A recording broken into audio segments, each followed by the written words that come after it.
नमस्कार. शेतकऱ्यासाठी एक आनंदाची बातमी आहे. तरी आजपर्यंत ज्या शेतकऱ्यांच्या अकाउंटमध्ये पैसे आले नाही, नुकसानग्रस्त शेतकऱ्यासाठी एक आनंदाची बातमी आहे. राज्याचे मंत्री बावनकुळे साहेब यांनी घोषणा केली आहे. पीक विमा असेल, नुकसानग्रस्त झाले बाकी काही ज्या नुकसान भरपाई झालेल्या आहे शेतकऱ्याच्या, त्या त्वरित अकाउंटमध्ये पैसे जमा व्हावं म्हणून यांना घोषणा केल्या आहे.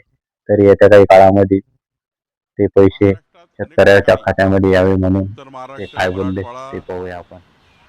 आणि विदर्भातही आणि महाराष्ट्राच्या इतरही जिल्ह्यामध्ये अवकाळी पाऊस मोठ्या प्रमाणावर झाला आहे. पिकाची मोठी नुकसान झालं.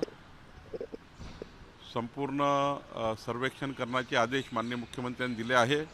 कालच्याच मंत्रिमंडळाच्या बैठकीमध्ये या सर्व शेतकऱ्यांना नुकसान भरपाई देण्याचंही माननीय मुख्यमंत्र्यांनी मुख्य सचिवाला आदेशित केलं आहे. मला वाटतं की आम्ही सर्वेक्षण करून शेतकऱ्यांची ही होती नुकसान शेतकरी मित्रांनो आनंदाची देण्याचा बातमी. निर्णय करेल. तर चॅनलवर कोणी पहिल्यांदाच आला असेल तर चॅनलला सबस्क्राईब करा, शेअर करा, लाईक करा. धन्यवाद.